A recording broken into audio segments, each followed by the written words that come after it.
'Twas the night before Christmas, so we raised up our flagons, in a toast to each other and a vow against dragons. The dragons who lay in their long trundle beds, with warm stripy bobble hats worn on their heads, and bedsocks hung up by the hearthside with care, in the hopes that the dragon man soon might be there, to bring them a present or to call them away, to the land where they're free, where they frolic and play.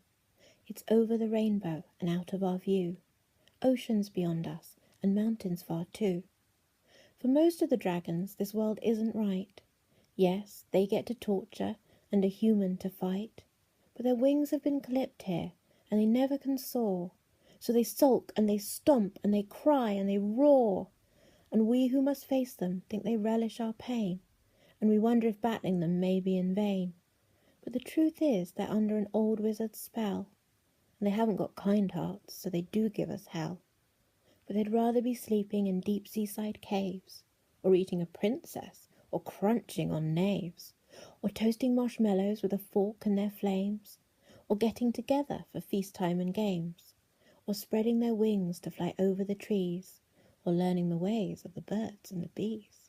So they'd have a little un, or maybe a few, to teach all the things that their ancestors knew. The wizard who hexed them thought they were uncouth. They wrought havoc in storybooks. They set fire to his roof. So he got out his cauldron and mixed up some herbs, and filled his gold spellbook with mystical verbs, and decreed on that day that each dragon must be assigned to a warrior like you and me. He knew we would beat them, that they would be slain, and they'd be reborn in their own land again, where perhaps they'd live better. Well, that was his plan, and we'd surely have shown them how bravely they can. So this evening they're waiting, with their dreams glowing bright, for the man who can slay them and free them tonight. Because for one moment, as the clocks here strike 12, there's magic enough for their bad, scaly selves, and they hope and they wish that their future is dawning. They'll be back in Dragonia, surely, by morning, where we'll be a memory and they will be light, with the gift of their wings and the feel of their flight. So I guess in the end what I'm trying to say is we want them to go and they don't want to stay. And maybe this Christmas might not be the year, but I know in my heart that it is getting near.